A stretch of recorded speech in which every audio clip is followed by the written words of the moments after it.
3.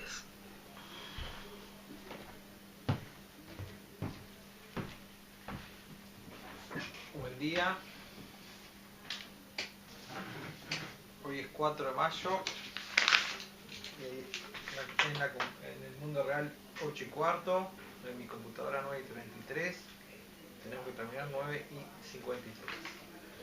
Habíamos dejado en asamblea unánime. A ver, pido disculpas que prendí la máquina antes de tiempo. Acá.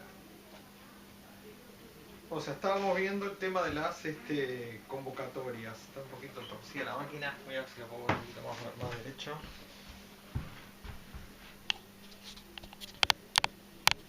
Ahí está.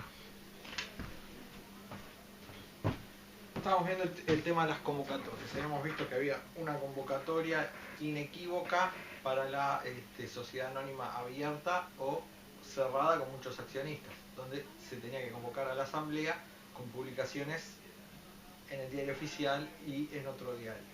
Habíamos visto que en las sociedades anónimas cerradas con muy poquitos socios, o en las sociedades con acciones nominativas o escriturales, se podía convocar a la asamblea mediante comunicación fehaciente en el domicilio, último domicilio conocido del accionista. Pero tenemos una particularidad que está en el artículo 347, que es cuando la asamblea no es convocada, pero está presente el 100% del capital integrado. Y dicen los autores que, bueno, que se dispensa en ese caso, dicen los autores y dice el 347, que se dispensa en ese caso de las formalidades de la citación. Pero podría oponerse, dicen los autores, algún accionista de las que iba a decir de lo que no estaba en el orden del día, pero en el orden del día no hay orden del día, porque es lo que diríamos una autoconvocatoria. Lo que puede oponerse el asistente es a la discusión de asuntos de lo que no se entienda suficientemente informado.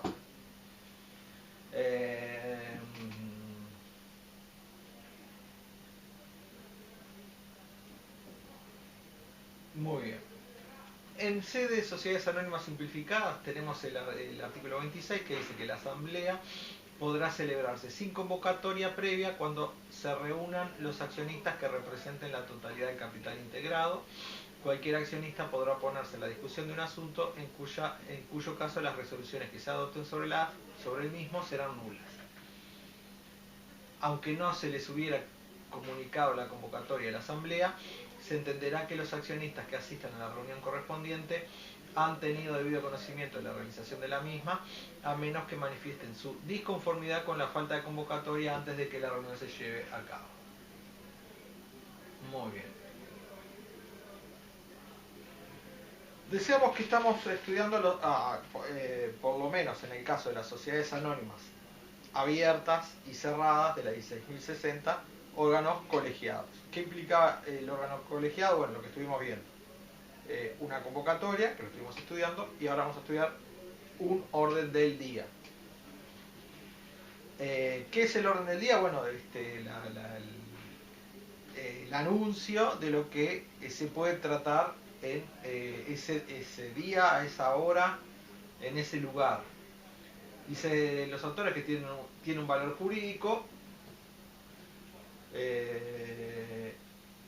No puede añadirse al orden del día cuestiones que no figuren en él, salvo obviamente el tema de que esté presente el 100% del capital integrado. Dice el 358, será nula toda decisión sobre materias extrañas a las incluidas en el orden del día, salvo que esté presente la totalidad del capital con derecho a voto y la decisión se adopte por dos cosas, que esté el 100% del capital integrado y que la decisión se adopte por unanimidad. En el 348 dice: cualquier accionista podrá oponerse a la discusión de un asunto no incluido en el orden del día, en cuyo caso las resoluciones que se adopten sobre el mismo serán nulas. Hay sí un tema que puede tratarse, aunque no esté en el orden del día, que es en la asamblea ordinaria, creo que ya lo habíamos dicho, cuando se decide el iniciar un juicio de responsabilidad civil contra el administrador o los directores, en virtud de lo que surgió de esa asamblea y de los estados contables y del informe de la memoria, que uno dice, no, esto no se puede creer, acá se genera un daño, bueno, vamos a hacer daño superficie.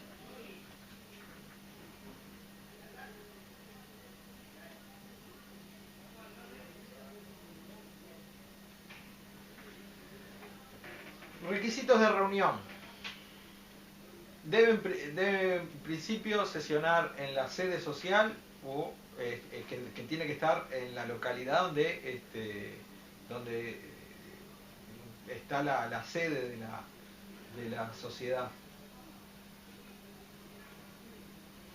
Alguna autora llegó a decir con bastante fundamento, no para el caso de las sociedades anónimas simplificadas, si se reúnen fuera de la localidad o del lugar señalado en el aviso, la asamblea es nula, salvo ¿cuál? La asamblea unánime. Y tenemos una cuestión de validez de la asamblea, que es el quórum. Pero antes de la asamblea, antes de meternos en el quórum, tengan presente que en las sociedades anónimas con acciones al portador hay un requisito previo a la participación en la asamblea, que es de alguna manera anunciar que uno va a participar de la asamblea depositando las acciones en la sociedad en el tiempo que marca la ley, con la anterioridad que marca la ley. Si las acciones las tuviese un tercero, por ejemplo, un acreedor prendario o un banco, bueno, en el caso del banco tendría que emitir presentarle a la sociedad el certificado de que las acciones las tiene en custodia el banco.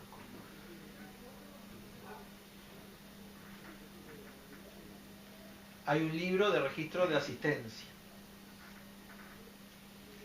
Y la pregunta que yo estaba medio dubitativo es con cuánto tiempo de anticipación hay que depositar las acciones. Eso lo establece el estatuto.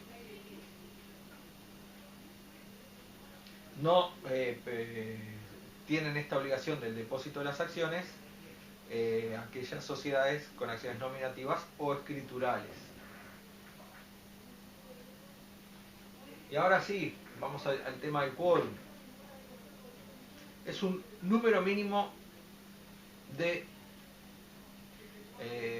no me gusta la palabra presencias, porque las palabras presencias nos hace pensar en personas, y no es un número de personas, sí de acciones, ¿tá? Es un número de acciones que son representativas de una porción del capital integrado. Por eso dicen los autores, bueno, puede haber un solo socio, pero si tiene el número suficiente de acciones, se habrá cumplido con el quórum, que varía según el tipo de asamblea. En el caso de la asamblea ordinaria, el quórum, en primera convocatoria, mitad más uno de las acciones con derecho a voto. En segunda convocatoria, cualesquiera sea el número de presentes. Artículo 354. En asamblea extraordinaria, primera convocatoria, 60%. Segunda convocatoria, 40%, salvo que el contrato exija un quórum mayor o menor. Y no lográndose el último de los quórum, una tercera convocatoria, que podrá ser del mismo, o sea, obviamente con el mismo orden del día, que permite que se celebre cualesquiera sea el número de accionistas presentes, siempre y cuando la materia no sea alguna de las que seguramente comenté. En materia de sociedades anónimas simplificadas, Dice que la asamblea, dice el 27, la asamblea deliberará con uno o varios accionistas que representen cuanto menos la mitad más una de las acciones con derecho a voto, salvo estipulación en contrario, o sea, análogo a la asamblea ordinaria. Las resoluciones se adoptarán mediante el voto favorable de la mayoría de votos, no le importó la reacción, de los accionistas presentes o representados, sean de un número singular o plural de accionistas, porque tiene una particularidad la sociedad anónima simplificada. Se admite la posibilidad de acciones con voto plural, salvo que en los estatutos se prevea una mayoría superior para alguna o todas las resoluciones. Queda exceptuado lo previsto en el artículo 35. Pero antes de leer el 35, nos dice unas cosas más. En las sociedades con un accionista único, las resoluciones que correspondan a la asamblea serán adoptadas por este. Quiere decir que no hay necesidad de que haya asamblea. ¿Ah? O sea, si hay asamblea, o sea, se produce una armonía entre realidad y forma. Es decir, bueno, accionista único, no hay necesidad de asamblea. En este caso, el accionista dejará constancia de tales resoluciones en actas debidamente asentadas en el libro correspondiente de la sociedad. Habrá que ver cómo van a redactar la resolución, si haciendo la ficción de que hubo una asamblea o directamente diciendo, bueno, yo soy el accionista único y resuelvo tal cosa. En tal día, tal hora, resuelvo tal cosa. Bueno, no sé. Y decíamos que estas mayorías que habíamos visto en la sociedad anónima simplificada no regía en las en determinadas reformas que ya el nombre del artículo, el nomen iuris, nos está diciendo que son reformas estatutarias.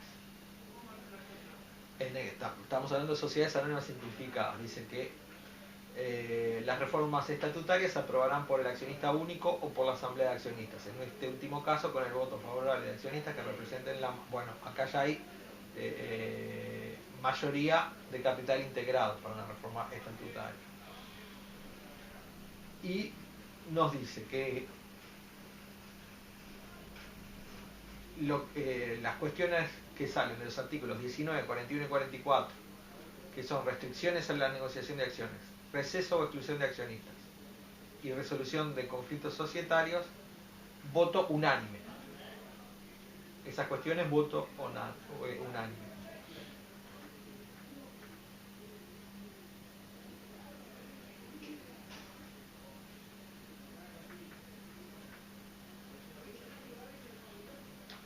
Y el 36 nos habla de transformación, fusión y escisión. Y dice, cuando no corresponda a la unanimidad, o sea, cuando el estatuto no establezca la unanimidad, cuando no corresponda a la unanimidad, bueno, nos está diciendo otra cosa. Cuando el estatuto permita que esa transformación, fusión y escisión en las sociedades anónimas simplificadas, que la decisión no sea necesaria la unanimidad y haya gente que haya votado en contra, los accionistas disidentes tendrán derecho de receso. Pero siempre y cuando la transformación, fusión o escisión implique una desmejora notoria en los derechos patrimoniales. Y esta desmejora se dará cuando el accionista pasa a tener un porcentaje menor de participación en la sociedad, cuando el valor de sus acciones decaiga como consecuencia de la transformación, fusión o escisión, cuando se limite o disminuya la negociabilidad de la acción o cuando se agrave la responsabilidad.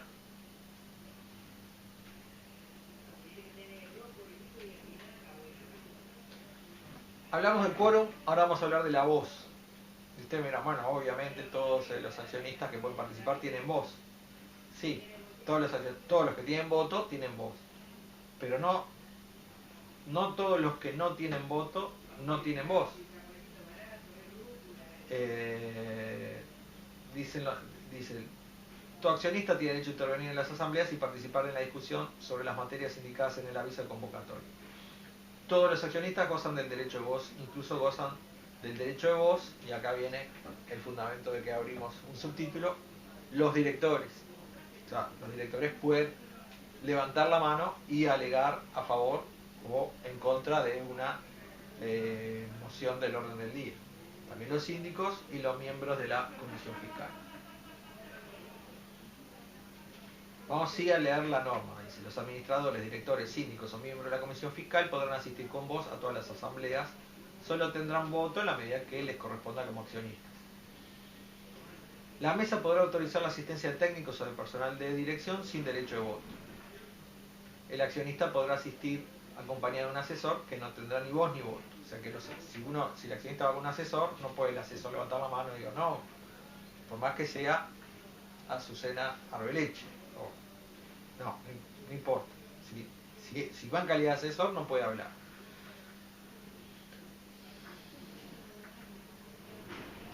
Deliberación.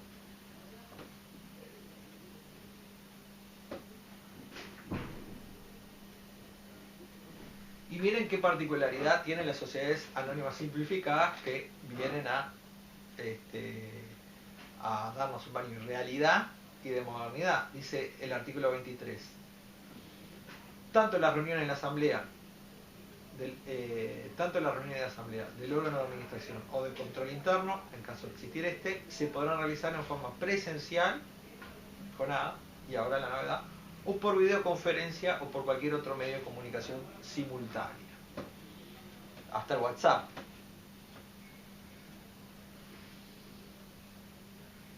En el caso de videoconferencia o medio de comunicación simultánea,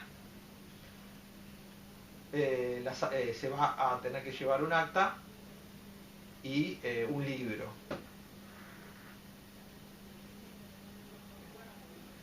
Y es válida en las sociedades anónimas simplificadas la consulta escrita, aquel método de adopción de resoluciones de gobierno que habíamos visto en la sociedad colectiva o en las pequeñas sociedades de responsabilidad limitada.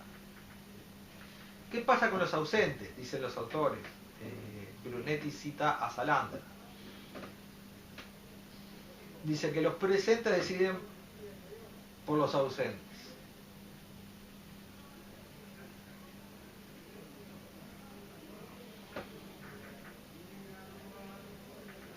¿Cómo es el voto? Bueno, estará en el estatuto.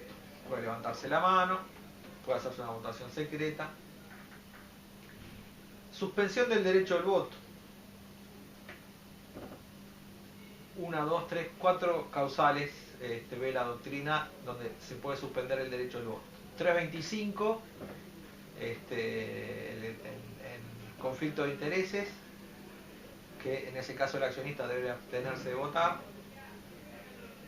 Sí puede participar de la deliberación, dice Nissen. Y ¿qué pasa si vota y permitió una mayoría y ocasionó un daño? Juicio de responsabilidad civil. Tampoco podrán votar, no va a poder votar la sociedad cuando tiene las acciones en cartera, o sea, las tenga por un año, en la situación que ya habíamos visto. Cuando no se haya completado la integración de las acciones, o cuando el accionista es administrador y se está deliberando sobre una acción de responsabilidad. De lo acontecido en la asamblea hay que configurar, redactar un acta. El acta es un requisito de prueba. Ese acta se transcribe en el libro de actas de asamblea. Normalmente la redacta el secretario.